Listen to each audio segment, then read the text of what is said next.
olha só quem voltou depois de 850 milhões de anos, porque eu não tenho tempo nenhum pra gravar vídeos e eu não consigo acompanhar minhas leituras com os vídeos, eu não consigo gravar vídeos na mesma proporção que eu leio livros. Eu leio muito livro e não tem como eu gravar todos.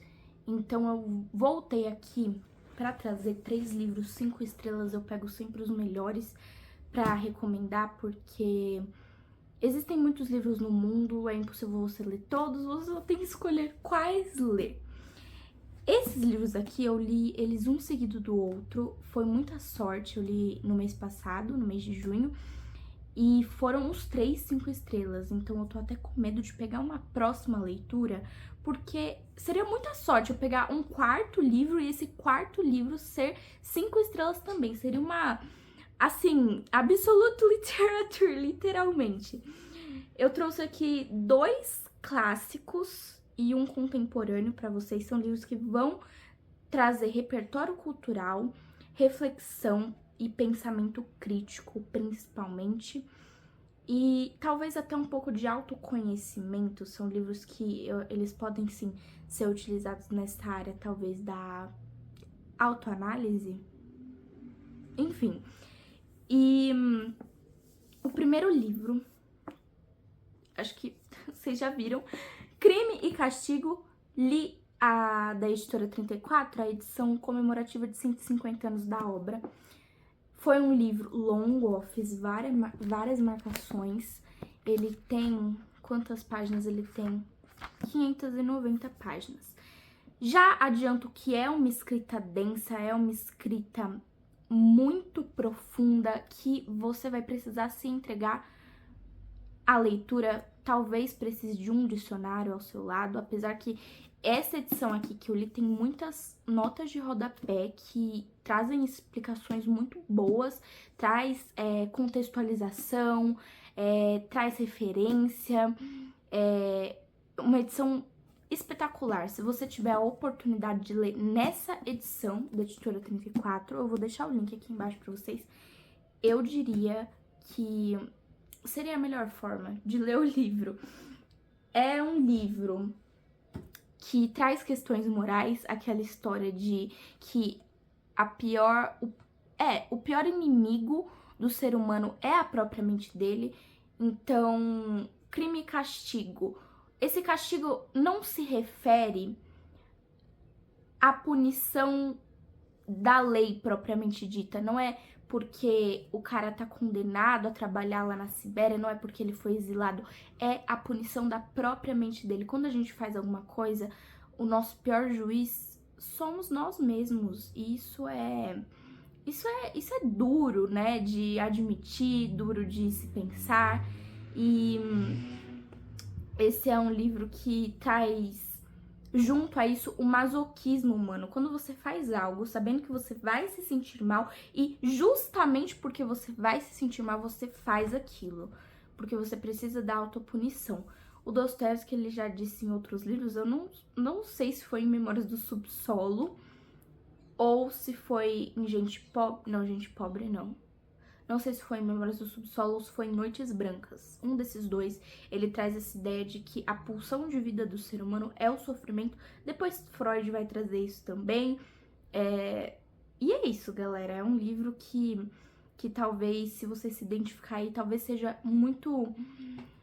Como que eu posso dizer? Seja um pouco difícil, entende? Pra mim foi difícil, eu demorei pra ler esse livro, porque fere um pouco o nosso ego também, quando você lê uma coisa dessas e você fala, putz, eu sou exatamente assim.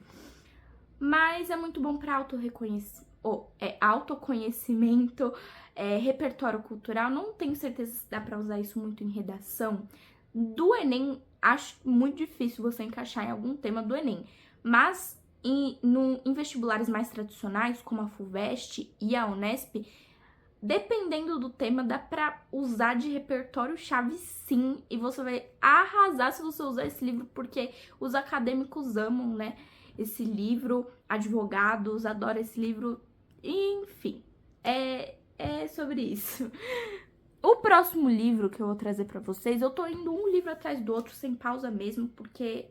é isso, entendeu? Eu fui lendo esses livros exatamente assim, terminei um, fecha, abre outro. Esse é um livro contemporâneo, O Reformatório de Níquel. Como eu cheguei nesse livro? Eu fui no maior sebo da América Latina, lá no centro de São Paulo, o Sebo do Messias. Um sebo enorme, eu nunca vi tanto livro assim na minha vida, gente. Foi muito demais entrar no lugar daquele. Eu quase quis levar tudo, mas infelizmente, né, estamos carecendo de grana. Mas eu cheguei nesse livro porque eu queria o livro do Holocausto Brasileiro. E eu não achei. Talvez tenha lá, só que eu não achei, porque é muito, muito livro. E eu acabei... Ó, eu comprei só por 15 reais. Meu Deus, não tá focando nada. Só por 15 reais. E ele tem uma história um pouco paralela ao Holocausto Brasileiro. O Holocausto Brasileiro fala de um hospício lá em Barbacena, em Minas Gerais, que as pessoas, elas eram simplesmente jogadas lá, literalmente, mulheres eram enviadas mulheres eram enviadas pra lá pelos maridos delas, crianças negras, e, cara, é uma história muito, muito, muito, muito, muito pesada. Sabe, a maioria das pessoas lá nesse hospício não tinham nenhum tipo de loucura, nenhum tipo de diagnóstico psiquiátrico pra realmente precisar estar lá. Só que elas estavam lá porque é como se elas fossem algo que a sociedade não quer, entende? E, enfim, se vocês puderem assistir o documentário da Netflix, vocês vão entender um pouco mais do peso do que eu tô falando aqui. E o Reformatório de Níquel foi um reformatório lá da Flórida, nos Estados Unidos. E isso aqui é uma ficção, não é real como o Holocausto Brasileiro, mas é inspirado na história real dos meninos do reformatório, que eram meninos que eram enviados pra lá por cometerem, assim, infrações. Alguns deles sim cometiam infrações, outros não, entende? Tanto que o personagem principal desse livro, ele é enviado pra lá porque ele participou de um protesto contra o racismo nos Estados Unidos, porque era aquela época que existia banheiro pra branco, era restaurante só pra branco, etc, etc. As motos estão demais hoje, viu, galera? Nem sei nem se tá pegando aí, mas... E continuando aqui, né? E assim...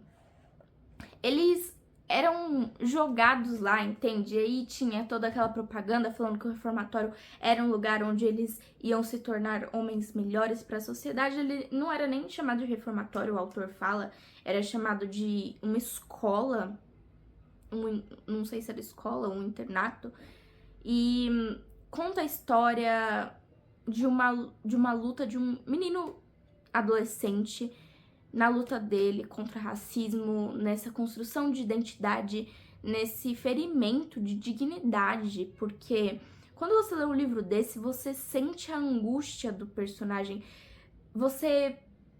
É como quando você lê os livros do Edward Louis, não sei se vocês já leram, mas é um autor francês que fala sobre o quanto ele sofreu homofobia, enfim, e você sente na pele aquela angústia. E é exatamente isso que acontece com esse livro. Você sente a angústia do personagem, toda aquela revolta que depois, posteriormente, né, se torna uma indiferença, uma frieza, porque ele cria essa indiferença, essa frieza, ele acaba baixando a cabeça pro sistema, porque... Imagina você luta, e quanto mais você luta, mais você acaba sendo ferido, mais você acaba sendo humilhado. É um livro que vai te dar esse pensamento crítico, é um daqueles livros que você vai terminar e falar, cara, o ser humano é uma escória mesmo, né? O ser humano realmente, de verdade, é um daqueles livros que, poxa, você fica ao mesmo tempo angustiado, revoltado mas também com um certo afeto pelo personagem. Eu, pelo menos, senti certo afeto pelo personagem. Por todos os personagens aqui que eu tô falando, o Raskolnikov, eu não sei falar o nome russo, galera. Eu sei que é o Raskolnikov alguma coisa. ele também sentia apego por ele, apesar dele ser mesquinho em algumas questões. E o pessoal fica falando, ai, que ele se acha Napoleão, que não sei o quê, mas se você tentar ver o lado humano dele, você vai se apegar a ele também. Tenho quase certeza disso. E esse livro aqui não é nada difícil se apegar ao Elliot e ao Turner também. E esse livro tem uma reviravolta, tá, galera? Esse livro, ele tem uma reviravolta. Eu terminei ele com o queixo caído, né? Não é aquele plot twist, enfim, mas é um tipo de reviravolta que vai tocar o seu coração.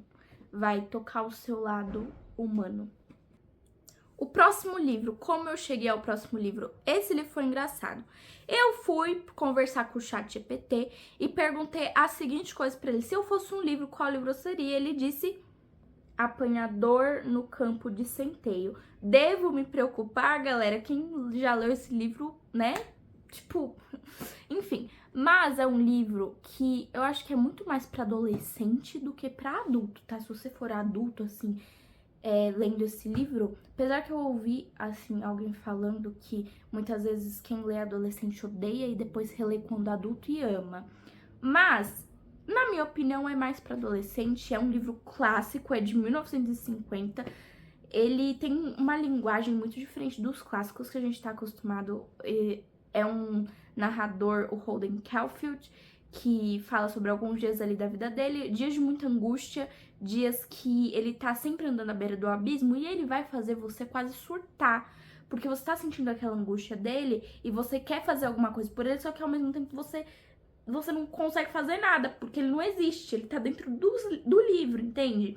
E é uma leitura muito pesada, eu demorei pra ler esse livro, mais do que assim, ele não é muito longo, ele tem 250 páginas, eu demorei acho que 2 semanas pra ler ele, o meu ritmo de leitura é mais rápido do que isso, mas eu demorei justamente por conta dessa profundidade, por conta que esse livro é um daqueles livros também que pega na sua ferida quando você se identifica com ele.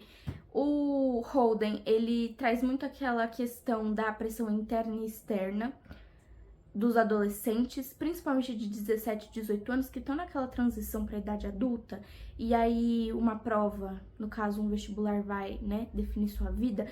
Ele não passa por isso, mas ele reflete um pouco disso, um pouco dessa pressão, entende? E um pouco também dessa tristeza. Eu, como uma adolescente de 17 anos, eu digo que eu sinto sim essa angústia também. Eu sinto sim essa... Agora, parando pra pensar, eu podia falar que eu tinha 17 anos aqui, o YouTube vai me banir. Porque, teoricamente, eu não posso publicar vídeo sendo menor de idade. Mas, esse livro vai trazer exatamente essa angústia das pessoas que estão aí em transição entre a adolescência e idade adulta. Você é muito jovem pra ser adulto, mas você também é muito velho pra ser criança, né? E ele traz essa solidão. Eu me identifiquei com ele, eu me identifiquei muito com ele. Eu não sei se muita gente sente essa solidão. Todo mundo tem suas questões morais, né, suas questões da mente. E o Holden, ele é um personagem, além de tudo, que vai fazer você se apegar a ele. Vai fazer você sentir angústia, não porque ele tá narrando uma angústia, mas porque você vai sentir angústia vendo ele naquela angústia. Vocês entendem o que eu quero dizer? Eu achei um livro espetacular, eu terminei assim, é um final muito significativo, eu não posso falar mais que isso, porque senão eu vou dar spoiler, eu não quero dar spoiler. É uma leitura também que eu acho que precisa se jogar um pouco nela, assim como em todos esses outros livros, mas você não precisa nem se esforçar para isso, pelo menos eu não precisei me esforçar para mergulhar e me afogar nessas leituras, entende? São leituras que elas te puxam. São leituras que elas... É isso, elas te puxam, não tem o que dizer, você fica absorto na leitura, você se sente tocado em alguns momentos, ou, se você não sentir isso, talvez você odeie essas leituras. Acho que são, ambos os 3 livros, são leituras que ou você ama elas, dá 5 estrelas, ou você dá 0 estrelas ou meia estrela, porque tem gente que ama, tem gente que odeia. 8 ou 80. Quero muito saber a opinião de vocês. Espero que vocês tentem ler pelo menos algum desses livros e me contem aqui nos comentários. Eu vou deixar aqui embaixo o link do meu perfil no Scooby, porque eu tô sempre postando resenha por lá. Eu não tô postando muito vídeo, mas lá eu sempre posto as resenhas, sempre escrevo, sempre atualizo minhas leituras, e eu acho bacana a gente acompanhar outros leitores, pegando recomendações que não sejam do BookTok. Enfim, galera, um beijo e até a próxima leitura!